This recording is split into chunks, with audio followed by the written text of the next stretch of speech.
le retour de Zidane en équipe de France. On le voit revenir, c'est les Beatles qui sont de retour.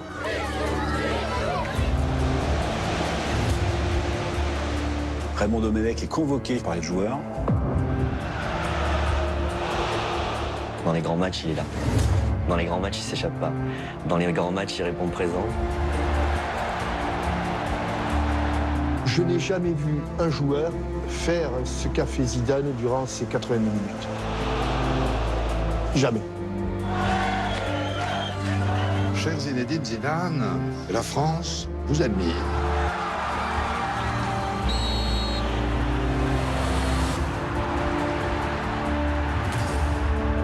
Pour lui, c'est normal. Il a été exemplaire tout le long de la compétition jusqu'à la finale. T'as un brin de folie chez les très grands. Tout le monde connaît le joueur. C'est un grand bonhomme.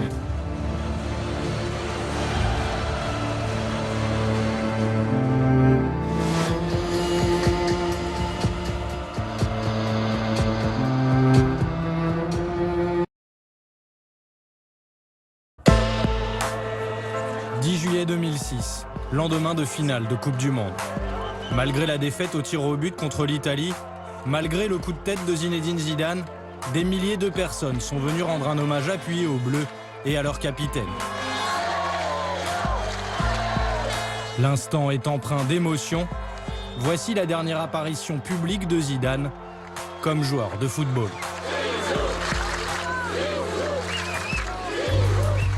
Il vient de disputer son ultime match devant 2 milliards de téléspectateurs. Le Mondial 2006, l'épilogue d'une carrière au sommet et d'un retour en équipe de France long de quelques mois à peine, mais riche en rebondissements.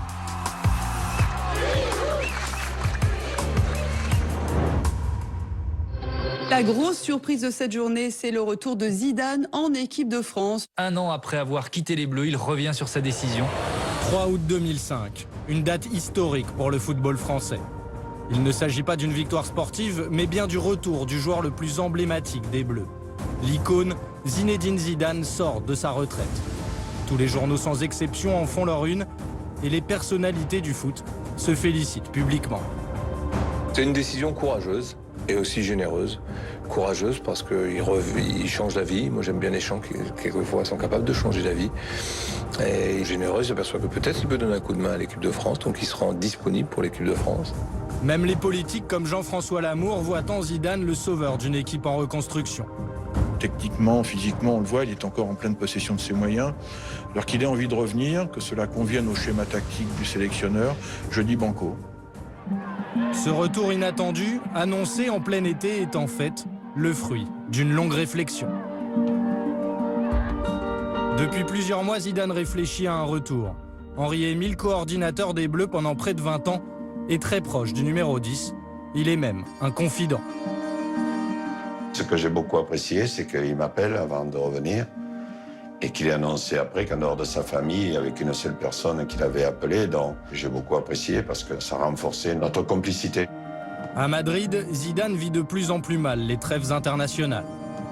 Au Real, vous tombez dans un club, vous avez beaucoup d'internationaux.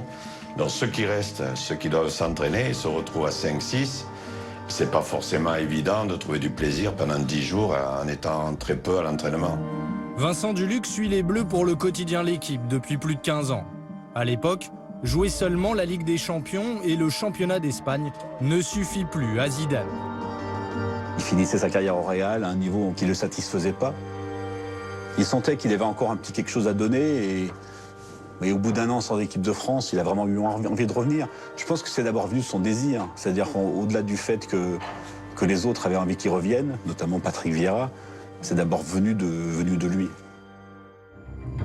Nous sommes au printemps 2005. Zinedine Zidane a fait son choix, revenir en équipe de France. À Paris, dans les salons privés d'un célèbre palace, il met certains joueurs dans la confidence. Notamment le capitaine Patrick Vieira et un autre retraité international, Lilian Thuram, lui aussi tenté par un retour. Zinedine Zidane convie également Raymond Domenech, un épisode raconté par le sélectionneur de l'équipe de France dans son livre « Tout seul ». Zidane m'appelle pour confirmer le rendez-vous vers 18h. L'un de ses amis vient me chercher au bar. Il m'amène dans un salon où Zidane, Thuram et Vieira m'attendent. Visiblement, ils ont mangé ici. Ils sont là depuis un moment. Ils ont eu tout le temps de discuter. Tant mieux. Les joueurs semblent alors dicter la conduite à suivre au sélectionneur. Les 4 hommes, parfois, ils demandent à Raymond Domenech de sortir. D'autres fois, ils le font revenir. Il est notamment question de l'annonce de leur retour en équipe de France. Par exemple, dès cette réunion-là, il est décidé que c'est Zinedine Zidane, via son site web, qui annoncerait la nouvelle au mois de juillet. Et Kylian Thuram se ferait un petit peu désirer, mais finirait par venir. C'est-à-dire qu'en fait, tout ce qui s'est passé au jour le jour est quelque chose qui avait été décidé en amont dès le mois de juin. Une orchestration parfaite. Zidane annonce sur son site internet son retour. Lilian Thuram dans les jours qui suivent. Le prochain rassemblement de l'équipe de France, programmé mi-août, prend d'un coup une autre dimension.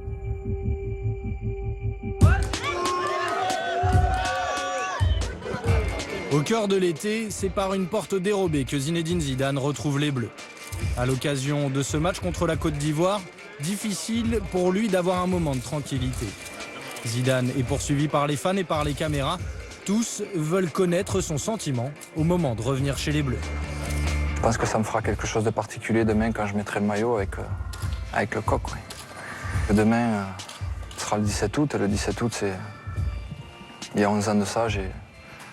C'est la fois où j'avais mis la première fois le maillot de l'équipe de France. Donc forcément, je vais retrouver cette équipe avec encore un peu plus d'émotion.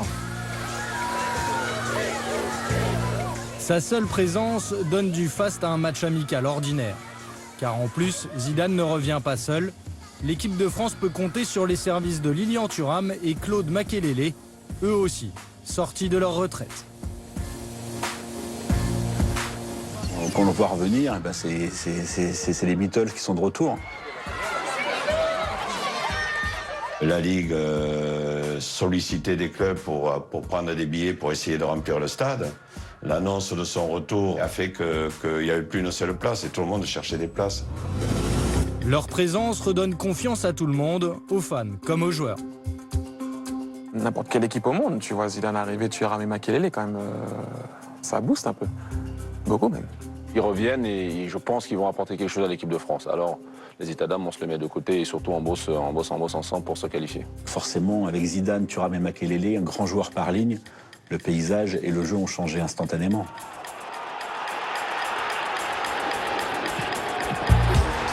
Face à une concurrence en rodage, sans forcément chercher à se faire mal, Zidane s'évalue. Premier match et premier succès.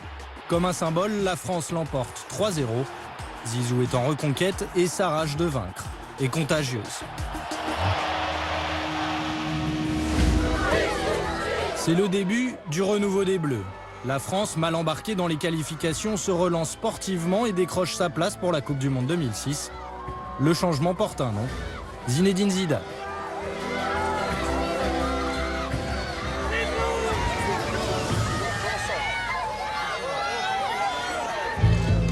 Zidane, une star sportive devenue une icône nationale. Son aura dépasse le cadre du simple football. Il est chaque année présent dans le top 3 des personnalités préférées des Français, adoubé par l'abbé Pierre, par le président de la République, Jacques Chirac. Cher Zinedine Zidane, la France vous admire. Qu'est-ce qui rend Zidane à ce point unique? Originaire d'un quartier populaire de Marseille, il symbolise une ascension sociale irrésistible. Patrick Mignon est sociologue du sport. Zidane incarne aux yeux des Français la réussite. La figure de Zidane, c'est la figure du cheminement idéal. C'est-à-dire que c'est pas seulement quelqu'un qui réussit parce qu'il est bon au sport, mais c'est aussi quelqu'un qui réussit parce que son milieu lui a appris les valeurs de discipline personnelle, les valeurs d'écoute. Donc à ce titre-là, Zidane a pris cette figure de l'intégration réussie. Et son retour en équipe de France renforce son image auprès du grand public. À quelques mois de la Coupe du Monde, il devient même l'objet d'un film projeté au Festival de Cannes. 17 caméras haute définition captent ses moindres faits et gestes. Zidane est filmé sous tous les angles par des caméramans ayant évolué avec les plus grands, comme Martin Scorsese ou Pedro Almodovar. Celui qui se regarde, il aura l'impression d'être quelque part Un petit peu, pas dire, mais en train de jouer, quoi. Une œuvre unique pour un homme unique. Zidane est un tel personnage. Il est bien plus qu'un footballeur pour beaucoup de monde. Vámonos, chicos.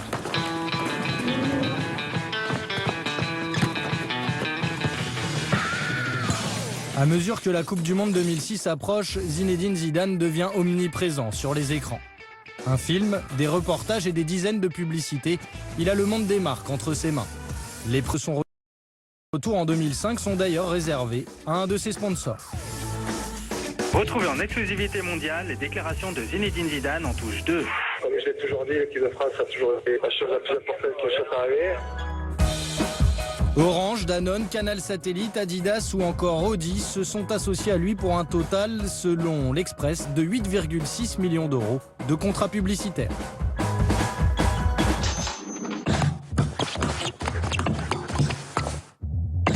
Zidane vend de tout, du déodorant jusqu'aux lunettes, tout y passe. M-O-H-L